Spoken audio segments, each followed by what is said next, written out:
You're listening to the Archaeology Podcast Network. Why don't you bring it in? I don't even know how to do it. What do you say? Okay. Welcome back to the Archaeology Show. You're listening to the Archaeology Show. TAS goes behind the headlines to bring you the real stories about archaeology and the history around us. Welcome to the podcast. Hello and welcome to the Archaeology Show, episode 226. On today's show, we talk about giant hand axes, an Iron Age cremation, and prehistoric camel enamel. Let's dig a little deeper into that canamel.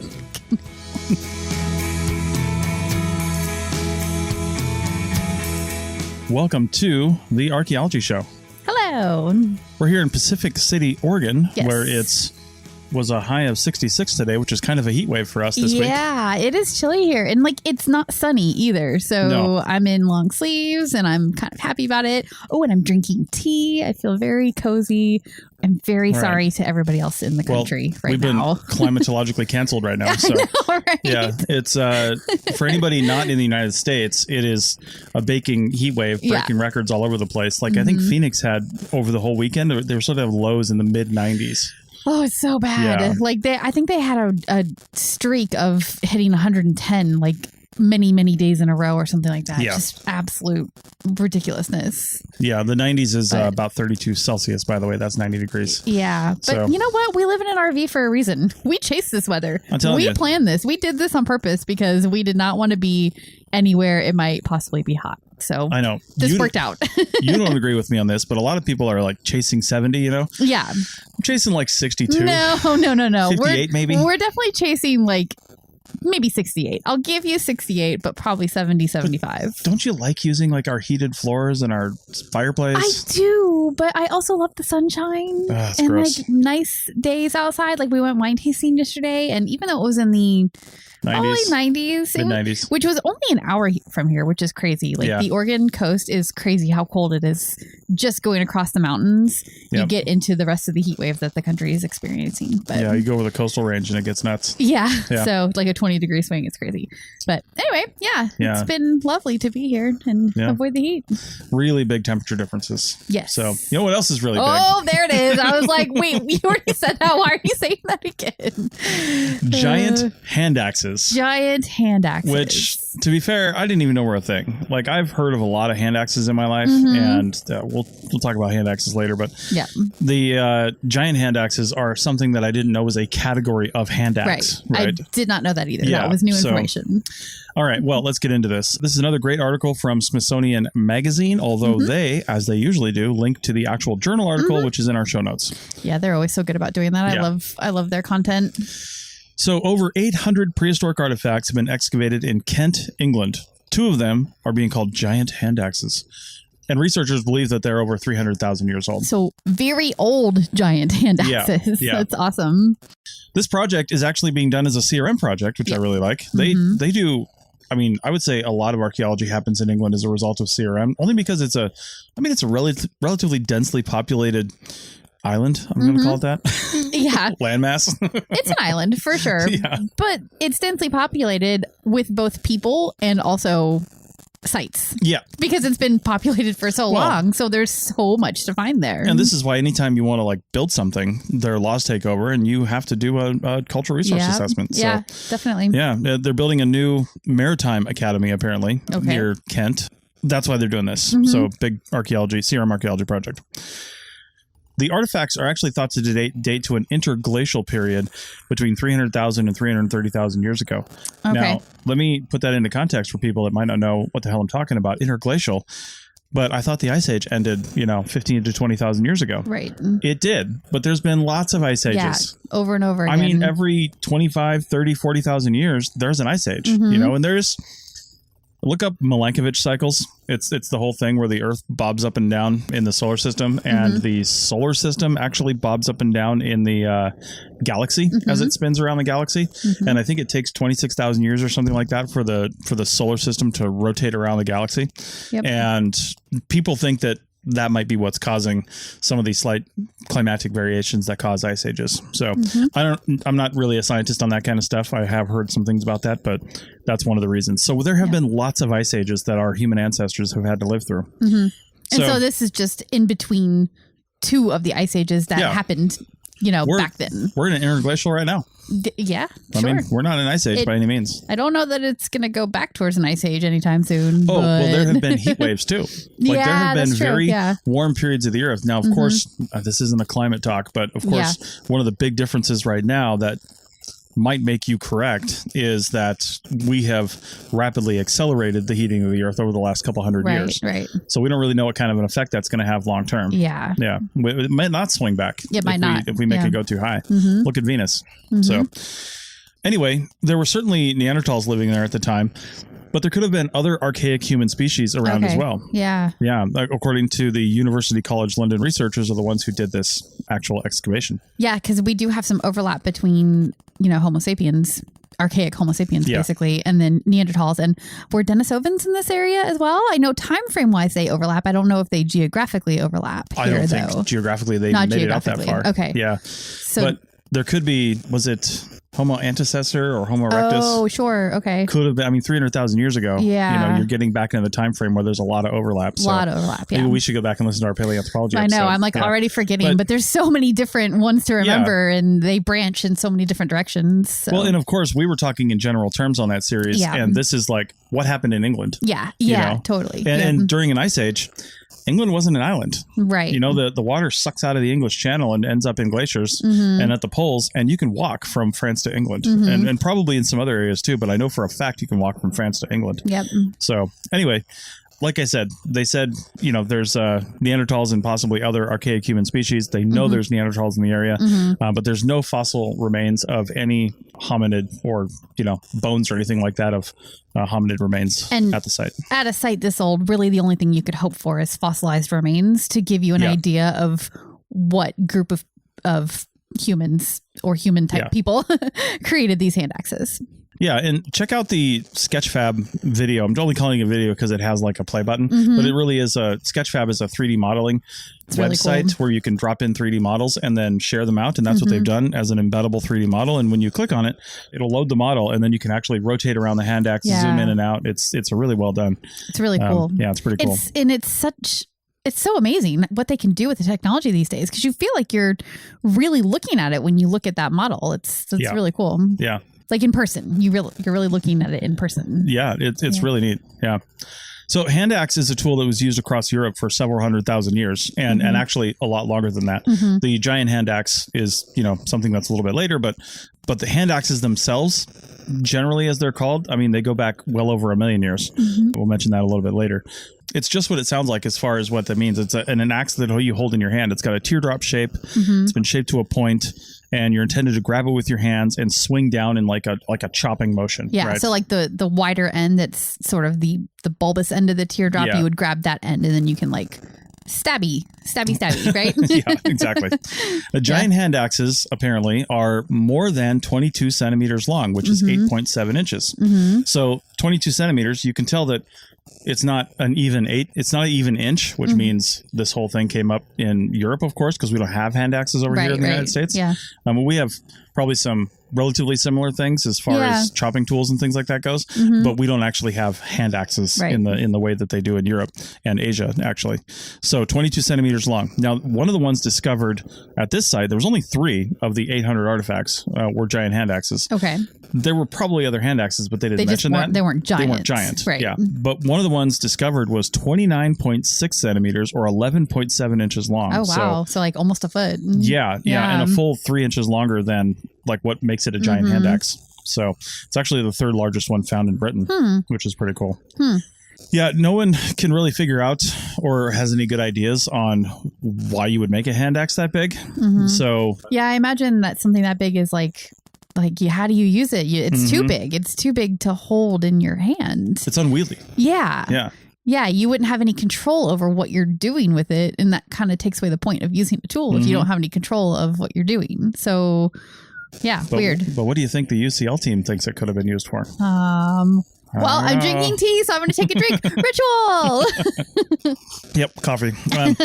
So they said symbolic functions. They didn't actually say the word ritual, but I put that in there. Yeah. Symbolic functions is really just kind of a word for ritual. Fancy word for ritual, for sure. Kind of. They also said, as far as symbology goes, like they could have been used for it as a demonstration of strength and skill. Like, look at the big hand axe I made. It's bigger than yours, therefore I'm the king. Kind of like how Highlanders throw like tree trunks and stuff. Right. Yeah. Like that doesn't really serve a purpose except to show like how strong you are or how amazing you are. Yeah. Right. Yeah. and as I said before, they don't know if it's Neanderthals or another species of archaic humans that made them, but Neanderthals, we know, have existed in Europe and Asia from around 400,000 years ago, give or take, to about 40,000 years ago, when they were basically replaced by modern Homo sapiens. Right. Thousands of Neanderthal hand axes have been found in the region where the current ones were found, not just like in Britain, just like where the current ones were found. Right. Like thousands. Like They're very everywhere. Specific to that region. Yeah. So we know that they were making them there and using them there. Yeah. Yeah. Yeah. And Neanderthals, of course, you know, it's still sort of a slang word for you're an idiot. I know. We're working so hard to change that perception because Neanderthals are so much more than the popular culture would have you think they were. I know. They're portrayed as like dumb cave people. Yeah. And now we're seeing, you know, through repeated evidence through time that they conducted rituals, even buried their dead in some cases, made art. Yeah. Developed complex tools and more. And more advanced things that history has given them credit for. Yeah. So. Neanderthals are my favorite, like sideline species, right? Like they've always been pushed over in a way. Oh, they're not part of humans. Oh, they weren't as good at doing things as our human ancestors were. They were just these guys over here that lived for a little while in caves and now they're gone. But like they contributed genetic material to Homo sapiens probably, or definitely. And yeah, they had so much more going on than science originally wanted to give them credit for. So the evolution of our ideas of what they were is great. Now, Neanderthals, just going to their advanced credit, they actually invented what's called the Lavois technique. Okay. And Lavois is I think it was a neighborhood in Paris or something like that where the first one of these was found. And that's what it was named after. But that was around 300,000 years ago. And it's this whole thing. It's the process of shaping a stone into a portable core that they could later shape into sharp stone tools. Right. So what does that mean? Well, first off, the Lavois flake, what it looked like was a nice, thin, predictably shaped tool that demonstrated that they had the ability for abstract thought, which means they could look at this rock, know what they were trying to make, and then make that thing. And this was kind of like creating something to turn into something later on, depending on what they needed it to do, right? Sort of, yeah. Because they could make the core, they'd take flakes out and then just take that with them. Yeah, and then finish it up later based on what they needed. But they could get lots of things off this core if it was big enough. Oh, so, like take a big flake off of it and then use that to do something. Well, that's the Lavois flake, right? So they would take this core and they would start flaking around the edges of it. They'd make a striking platform on top, like a flat platform. And then they would basically flake it with rough percussion flaking around the edges. And it was called like the turtle dome. That's what archaeologists call it because it kind of looks like a turtle shell. Yeah. And then when they're ready, when they're ready to do this, they basically just hit the striking platform in a certain way with a certain strength. And it just busts off this flake that has this distinctive, what they call plano-convex profile, where it's just kind of a little bit of a arc to it. And it's totally flaked on one side, not flaked on the other side because it is a big flake. And then they just spend a little bit of time sharpening up the edges and doing whatever they're going to do to it, whatever they're going to make out of it. Cool. And that's the Lavois flake. Yeah. Cool. It gave them better control over the final size of the flake and how many they could make. Yeah. Because like I said, a single core, depending on the size of it, you could probably get a few of those off of there. Right. Yeah, because you take them around the edges. You might even be able to make something out of that core by the time you're done. So that technique largely replaced the Acheulean technology that lasted for over 1.5 million years and produced smaller oval and pear-shaped hand axes. So like I said, the hand axe has been around for a long time, well over a million years. The Lavois technique tended to kind of replace that. And then they were making, apparently giant hand axes eventually too. Yeah. So the giant hand axe seems to be more in the Acheulean tradition as opposed to the Lavois. Yeah, probably? They're not really related from what I can tell, although you could probably make a hand axe out of a Lavois flake if it's big enough. Oh, sure. And there's so much crossover between these populations. There's no reason to think that Neanderthals weren't doing this Acheulean thing and vice versa. So yeah, for sure. But that is really interesting because it is sort of maybe evidence that it was from a Homo sapien group rather Right. than a Neanderthal group. I guess that's probably why they said that in the beginning, that it could be an archaic human group too. So, but the more interesting thing to me is why? Why? Could it have been some kind of competition or game where they were like, who can make the biggest hand axe, even though they never were going to use it? Well, I mean, it's crazy. Like they said, it could have been some sort of symbolic nature like that. Yeah. Like I said, I made the biggest one. I could basically stab you in the skull with this. Therefore, I'm the king, and I'm going to rule you now. Sure. Yeah. Well, we can also quickly dispel one thing that you might or might not have heard at some point on Ancient Aliens. It's not for giants. We know that. Are you sure? Redheaded giants? Yeah. I feel very strongly that it's not for giants, but as a scientist, I'll keep an open mind, but my mind is not that open to it. Right. Need a lot more evidence to become really open to that. Right. So, yeah. Well, it just goes to show that the Neanderthals were pretty advanced, more advanced than we give them credit for. Yeah. And like I said, they did burials, but they didn't necessarily do cremations. That took a little while later to happen, and we'll talk about that on the other side of the break.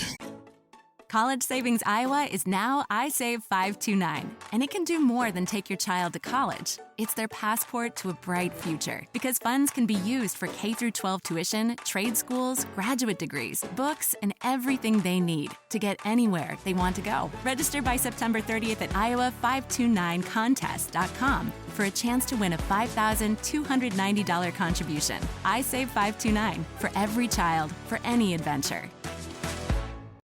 When you need mealtime inspiration, it's worth shopping Baker's, where you'll find over 30,000 mouth-watering choices that excite your inner foodie. And no matter what tasty choice you make, you'll enjoy our everyday low prices, plus extra ways to save, like digital coupons worth over $600 each week. You can also save up to $1 off per gallon at the pump with fuel points. More savings and more inspiring flavors make shopping Baker's worth it every time. Baker's, fresh for everyone. Fuel restrictions apply. Welcome back to the Archaeology Show, episode 226, segment 2. And now we're going to talk about early Iron Age cremation burial that contains bronze jewelry and rare textile fragments found in Austria. Yes. And this article is one that I found. I got very excited about it because of the textile piece, because I love fabric. I love making fabric and sewing fabric and knitting and all things fabric related. In fact, I have a Google search for textile and archaeology together, which is how this article, popped up for me. And see, to me, saying I love fabric is like saying I love banana peels. Like, I don't know exactly, right? You make no sense. Oh man, no, the history of textiles and clothing and the way that people use anything that you could make with a textile is just so interesting to me. So yeah, and this is just another aspect of it, but it's a pretty old one.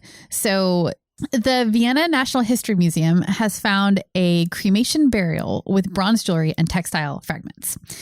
And it dates to an early Iron Age cemetery it's approximately 800 to 500 BCE. So that's, 2,500, 2,800-ish years ago. Pretty long time. Yeah. It's located in Hallstatt, Austria. And Hallstatt is an area that is known for salt production, and that is all the way back into prehistoric times. It's an area that has been known and used for that for a really, really long time. So it makes sense that they have this large occupation in this area. Man, I'd like to know more about salt production, to be honest with you. I know. Austria's got like a lot of mountains and stuff. Yeah.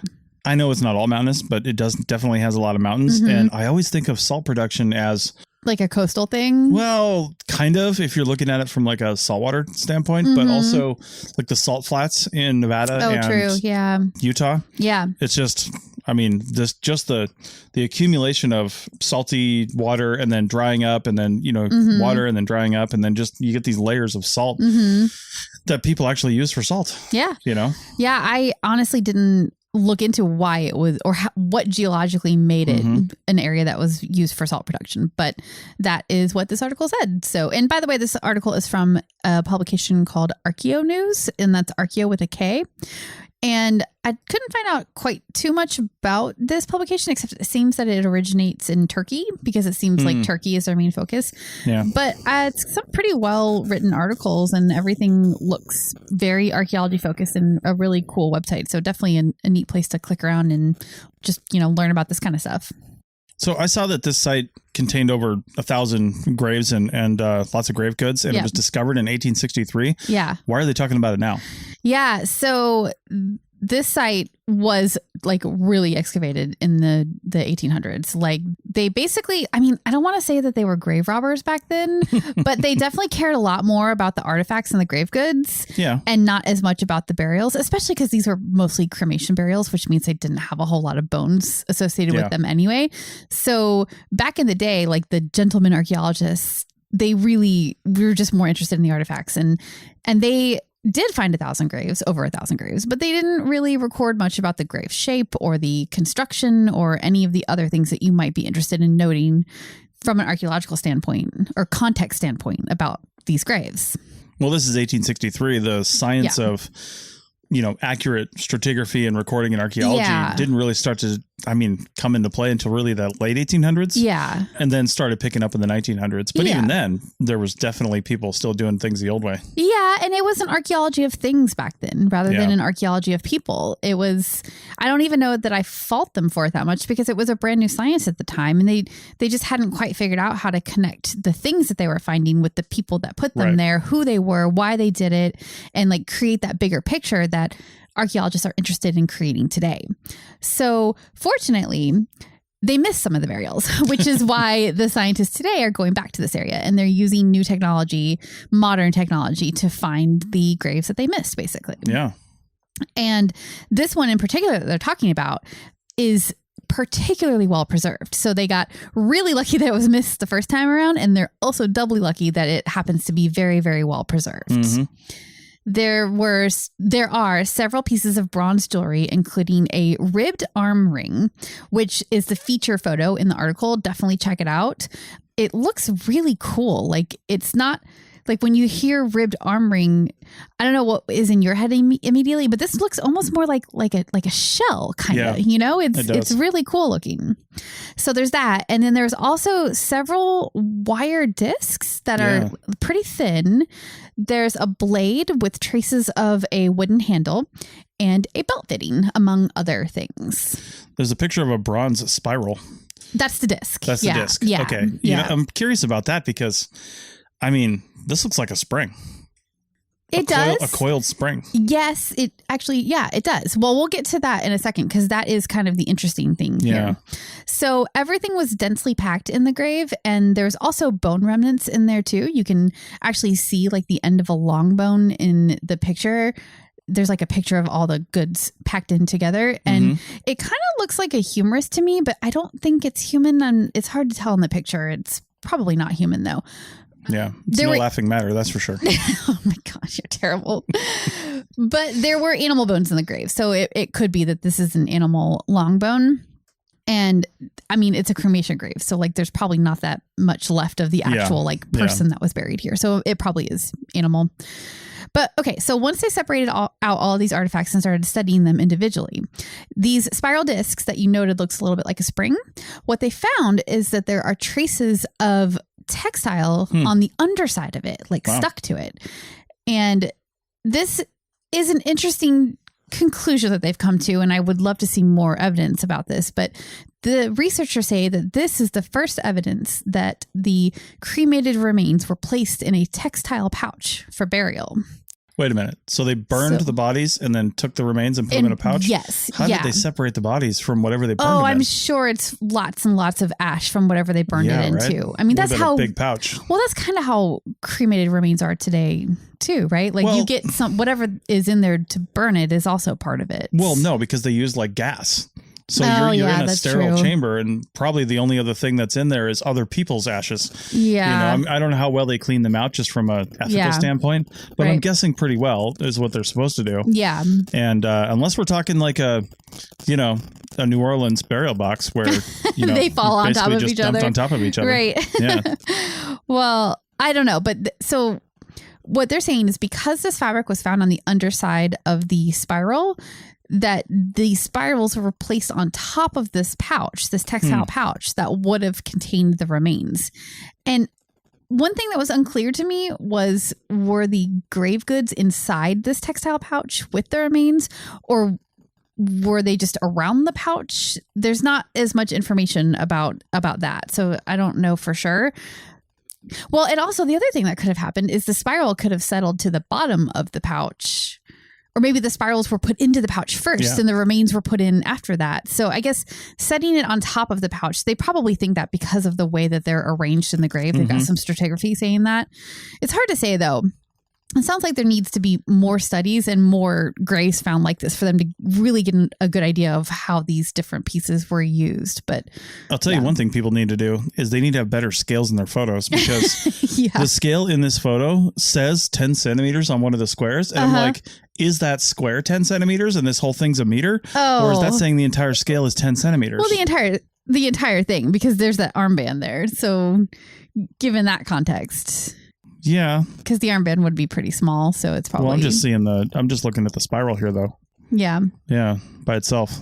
Oh, I see. Okay, I was looking at the one below it. Yeah. Oh, yeah, totally.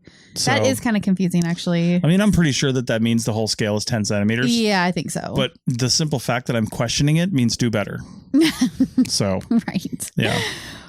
Well, yeah, and that's, about 10 centimeters would be about right to be kind of like a weight to put on top of something if it's some kind of like holding it down part of the ritual of the burial or something like that. Well, and if it really is kind of it's a spiral. I mean, and it's all coiled on itself. So maybe that was the act of burying it did that or something like that, because I was thinking if it were in some kind of pouch, you could actually shove the fabric up through the middle of it and the spiral could be used as like a closure to just like... it could, totally. Yeah. But that wouldn't have brought itself back to this shape after time. No, I wouldn't think. No, it wouldn't. So it went in like that. It could have been like a napkin holder, though, where it's got a thing on top of it, and then there's a ring on the backside that it passes through. But sure, but it clearly went in like this because, like I said, if it were stretched out at all, it wouldn't have gone back to this shape as things disintegrated around it. Yeah, and they definitely found the fabric on the backside of it, like it was either set on top of it or it was inside it and it settled onto the fabric itself. Yeah. Either way, that spiral settling on top of the textile is what preserved it, so that they can now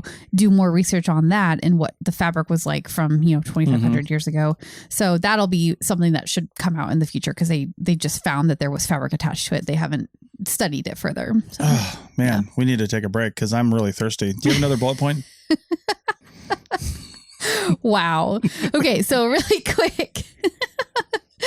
The animal bones and some of the metal objects too, they appear to be purposely broken, as if they were a ritual offering, perhaps. Come on, it's a burial. You got to have rituals with burial. I guess. I'll give you that one. And so anyway, all of this together, we've got, potential cremation in a bag with the spirals on top, and then these broken bones and metal objects around it. All of it together, they're saying represents a new Iron Age burial practice that is distinctive to the Hallstatt culture, which is in this salt production region. So I think all of that does seem pretty good evidence of it. And hopefully they'll find more burials like this to really, solidify that idea, because I think it is still so hard to like come up with a whole thing off of one burial, Right. But this could just be the initial release or just a press release. Like, although those are some pretty good photos. They do seem pretty museum quality there, but yeah, they definitely cleaned that up a little bit. All right. Well, that's pretty cool. Now we're going to go from there over to basically our own backyard, geographically speaking, and talk about some of the oldest human occupied sites in North America, and the site that just really, the area, I guess I should say, that just keeps on giving. Back in a minute. College Savings Iowa is now iSave 529, and it can do more than take your child to college. It's their passport to a bright future, because funds can be used for K-12 tuition, trade schools, graduate degrees, books, and everything they need to get anywhere they want to go. Register by September 30th at iowa529contest.com for a chance to win a $5,290 contribution. iSave 529, for every child, for any adventure. When you need mealtime inspiration, it's worth shopping Baker's, where you'll find over 30,000 mouth-watering choices that excite your inner foodie. And no matter what tasty choice you make, you'll enjoy our everyday low prices, plus extra ways to save, like digital coupons worth over $600 each week. You can also save up to $1 off per gallon at the pump with fuel points. More savings and more inspiring flavors make shopping Baker's worth it every time. Baker's, fresh for everyone. Fuel restrictions apply. College Savings Iowa is now iSave 529, and it can do more than take your child to college. It's their passport to a bright future, because funds can be used for K-12 tuition, trade schools, graduate degrees, books, and everything they need to get anywhere they want to go. Register by September 30th at iowa529contest.com for a chance to win a $5,290 contribution. iSave 529, for every child, for any adventure. Welcome back to the Archaeology Show, episode 226, segment 3. That's right. So we are going to go over to Oregon, like we said, and we're in Oregon, yes. But this is in Eastern Oregon, over in the high desert part of Oregon that looks a lot like Nevada. It really does. Yeah. This site is in Riley, Oregon, and I was like, I've never even heard of Riley, Oregon. So I had to look it up on the map, and it's literally like as center of Central Oregon as you can get. Right. I think there was like an archery and store, and that was like the town. Like that was it. That's it. Yeah. Sounds so good. Very small place. Yeah. This place that we're going to talk about is called Rimrock Draw Rock Shelter. And the landscape, if you just look at the picture, again, it looks just like Nevada. There's sagebrush, there's rocks, volcanic rock, and just a real high desert type of environment like we're used to seeing in Nevada and even parts of Utah and Idaho, that whole area, that's still considered, I think, part of the Great Basin, but I don't know if it's part of the basin itself. Yeah, it might be to Oregon. Yeah, it does honestly, extend into Oregon a little bit. I think. Yeah, it definitely does. Yeah, but I don't know if it extends all the way up to here. Yeah, so but the environment's the same. In checking out the picture too, I found a couple of rock shelters in my time doing archaeology in Nevada, and they're usually like on steep like hillsides, right? Yeah, and this I don't know if it's perspective or what, but it does not look very steep. It looks like it's sort of this unassuming little like rock outcrop on a sort of gently undulating landscape. It's just not where I would expect a rock shelter of such significance to be, I guess is what I'm getting at here. It's kind of crazy that it is. Yeah, this was actually a field school being run by the University of Oregon's Museum of Natural and Cultural History. And they've been doing it there since 2011 in partnership with the BLM because it's on BLM land. And the person who's kind of running this thing, Patrick O'Grady, actually, I don't think I've ever actually met him, but I know him through the internet. Like we're friends on Facebook and stuff. So I messaged him, and there's a good chance we're going to try to set up an interview for later when they're actually at their field school now. Yeah. He's like, can we do this in a few weeks when I get out of field school? I'm like, yeah, dude, calm down. Yeah. And it's really cool too that he's ready to talk about it. And we'll get to why in a minute, but it's been a very slow process because they're very meticulous with the science of this site, and they don't want to jump ahead of anything or release anything before they're ready to. So this release that we're talking about right now is like the culmination of more than 10 years of work that they've been doing on the site. So it's really cool. Yeah. So in the first couple of years, a tooth enamel fragment from an extinct camel species was found buried under a layer of volcanic ash that they knew was from a Mount St. Helens eruption. Pause. Camels in North America. Right. You know how I know that there are camels here, or there were? Because we literally saw camels in Pacific City just the other day. We were just like sitting in a coffee shop, and all of a sudden some camels were like walking down the street. We were like, what is going on? This place is so weird. Yeah, apparently they didn't have anything on them. Like they were just camels. People were walking them. But the second time we saw them, they were walking back from the beach, and they were decked out with like, I don't know, I'm going to just say like Bedouin style saddles. Middle Eastern like riding saddles. Yeah. And there's a sand dune that out that way that you can hike on. So I'm sure that they were doing something with the sand dune, probably some cultural appropriation, whatever. You just have to go with it. The cool thing is camels, like horses, used to be here. There was a kind of horse here. There was camels here, all kinds of stuff. And those all died out. Yeah. For various reasons that are a whole other episode and series on its own. Yeah. But we brought horses back You Yeah. know, the Spanish, I think, did. Yes. And then we just never brought camels back for whatever reason. Yeah. Well, I guess it's most of this country is not really hospitable to camels, they'd be I don't okay. think. Yeah, they'd probably be fine. I mean, they're designed to like, you know, live in desert environments, but I'm sure they'd be like, hey, there's an abundance of water here. I don't have to store it all. Right. So, you know. Yeah. Anyway, one of the cool things, like you said, under the volcanic ash, I just love volcanic ash Yeah. It is so dateable, right? Well, yeah. And when I I did a field school in Africa that I've talked about before. That was the only way we were able to date stuff is because you have the basalt layers and use potassium argon dating, which is the decay of potassium atoms into argon, basically. You know that decay rate and blah, blah, blah. You can date those layers. Well, I'm not sure what method they're using to date the ash here. It could be something similar, although that's not quite old enough to use potassium argon dating. It's much newer. Yeah. Potassium argon is like on the scale of hundreds of thousands of years, right? So, but this was dated to about 15,000 years ago, which means the fragments of the camel tooth mammal were at least that old. That's how that kind of dating works. It's relative dating. Yeah. If we found another layer below that we could date, we could say, well, it's between these two. And if we can look at the stratigraphy and say, well, it looks relatively undisturbed, we might even start to get to say like where within that range it is if we get more confident. Yeah. Like when you have a really solid date, you usually have a combination of some kind of, you know, chemical dating or not chemical. Yeah. Is chemical the right word? Nah. Like dating, like carbon dating or something like that. You have that combined with relative dating. That's radiometric dating. Yeah, there you go. I'm smart. Anyway, so you have the combination of those two different types of dating, and that's what gives you like a really solid date. Yeah. So on this site, they already knew that this camel tooth enamel was older. Camel enamel was older than 15,000 years ago because of this volcanic ash.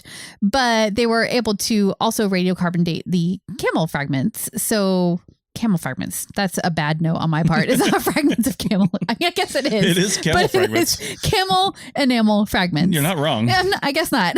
They are canamel fragments. Oh my God. We're not even drinking yet. No. But anyway, so they did send those out to be radiocarbon dated, and they came back with a date of 18,250 years old, and that was in 2018. And great. I love that because there are haters out there that are just like, oh, carbon dating is flawed, but like we dated through independent methods the ash to 15,000 years. We know that that's true. Yeah. Independently dated then, and then you get a correlating date that's before that because it was under the ash that's older. Yeah. It's the perfect. Law of superposition. It is like the perfect combination of relative and carbon dating. Oh, it's perfect. But these guys, out of an abundance of caution, didn't want to just take that for granted because, you know, radiocarbon dating does have its issues. So we'll get to that in a second, but they do have a reason to send it out for more dating at some point. So underneath this camel tooth, they found orange agate tools that were unquestionably made by humans. That's cool. And that are apparently splattered with blood residue from extinct mammals. And you know what we're running with those mammals? Camels. It's those poor bastards. So do you think they were murdering camels with their I think this was agate tools? A camel murder it's a site. Camel murder site. maybe the guy that you know can shed some light on that for us. Yes, maybe. Mr. O'Grady. I'm sure Dr. O'Grady. Dr. O'Grady, yes. Yeah. So let's just like recap here. We've got volcanic ash at 15,000 years. Then we've got below that at 18,250 years, we have the camel enamel. And then below that, we have these tools that are unquestionably made by humans that also have blood splatter on them. So that is really cool and really great. There are no photos of the tools in the article. And so there's no more information about how they know for sure that they are human-made tools or how they know that there's blood residue on them. This is just a press release. It's just an initial discovery situation. So they're not yet releasing information about the tools themselves, just that they exist. So, yeah. I mean, this is really just a press release. Yeah, which I'm completely okay with, but I am super interested to hear what the rest of the academic community has to say about the tools, because as you know, with some of these really old sites, the problem that comes in is when the tools are a little bit suspect, right? Yeah. Now, I'm not saying these tools are like that at all. I'm 100% not saying that. Right. I haven't seen the tools. I don't know anything about the tools. But I will be very interested in the opinion of the rest of the academic community when the tool analysis does come in. So, yeah. Yeah, it's pretty neat. I'm actually looking at Dr. O'Grady's Facebook page right now. Oh, okay. And he's got some pretty cool stuff showing some of the camel fragments. And actually, one of the agate scrapers is on there. Okay, how does it look? Yeah, and I'll show Rachel, but you guys can't see it. Yeah, that's definitely a scraper. Oh, yeah, that is like... Here, I'll do some really bad YouTubing right now for the YouTube audience.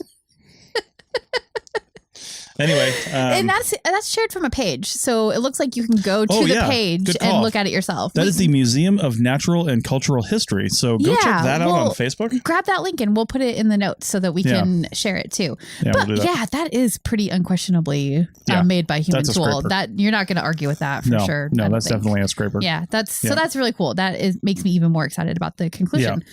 So these guys, out of an abundance of caution, of course, they were really, really interested in having 2 dates to confirm the camel tooth date, because that's the clincher here, right? Like they know the volcanic ash is 15,000 years, but if they can't get that camel date to be good, then all they can say about these tools is that they're older than 15,000 years. Yeah. But that camel date is good at 18,250.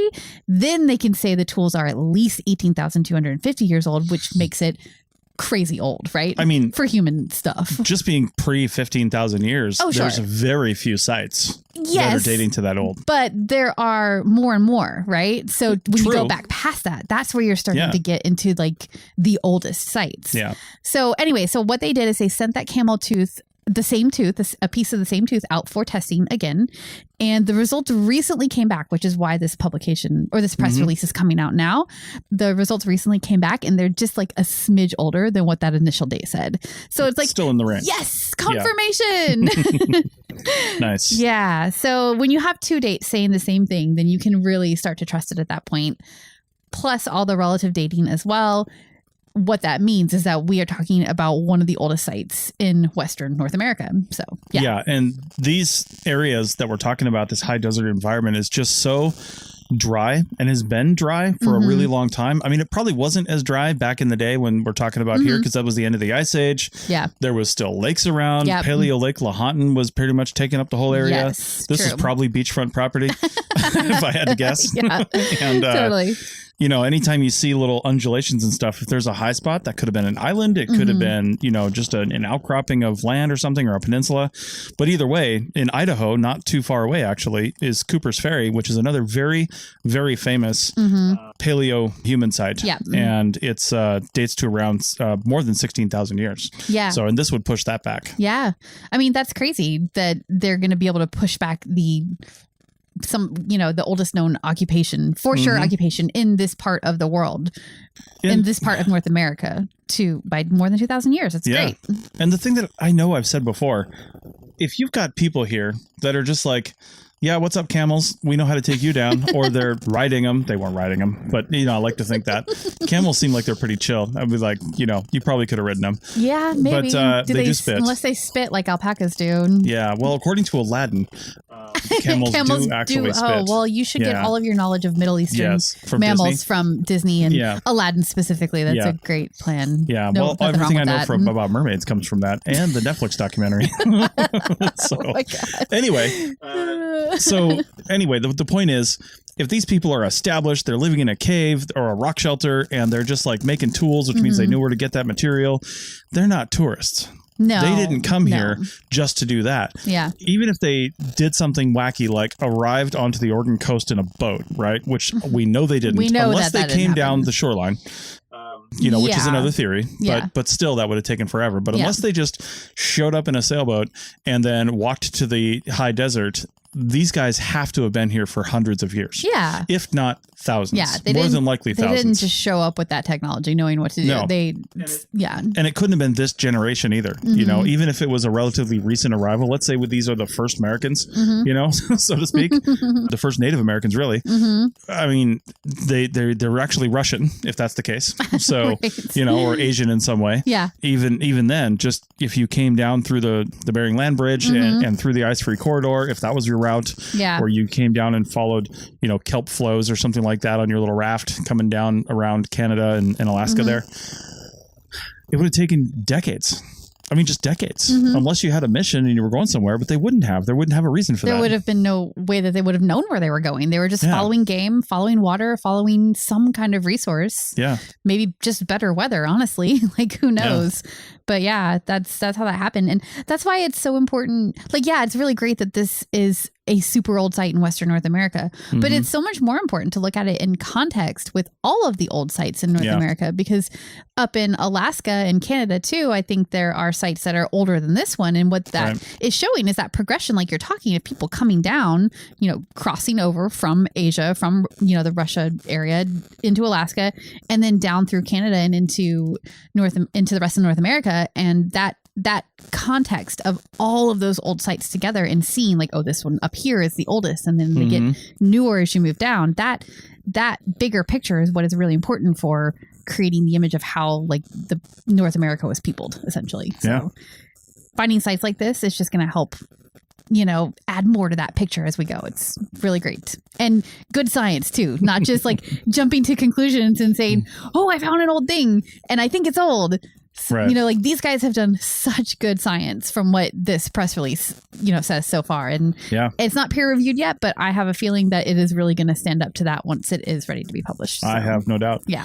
Well, the stuff they've published up to this point has been exceptional. So yes. Yeah. It's really great. All right. Well, that's it for this week's episode. Hopefully we can get Dr. O'Grady on and you can get some firsthand quotes from the field season before they even publish anything. Yeah, there you go. Maybe even before they put out some more press releases. Yep. So, although that press release actually came out from the BLM, I believe. Oh yeah. And they're all hot on, hey, look what we're doing with your public funds and stuff like that. Oh, and I don't think we mentioned where this article is from. Oh yeah, this is the Idaho Statesman podcast. Our favorite podcast. Coming in hot, Idaho Statesman. I feel like we need to find whoever's in charge of their cultural articles, because they do such a great job of covering all this stuff. It's awesome. It's crazy. Yeah. All right. Well, thanks everybody, and we will be back next week. Bye.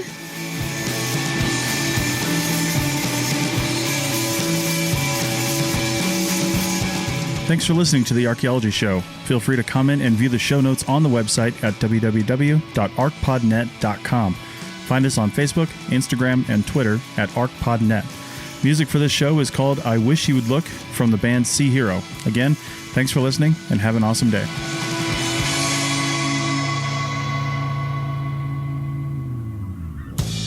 This episode was produced by Chris Webster from his RV traveling the United States, Tristan Boyle in Scotland, DigTech LLC, Cultural Media, and the Archaeology Podcast Network, and was edited by Chris Webster. This has been a presentation of the Archaeology Podcast Network. Visit us on the web for show notes and other podcasts at www.arcpodnet.com. Contact us at chris@archaeologypodcastnetwork.com.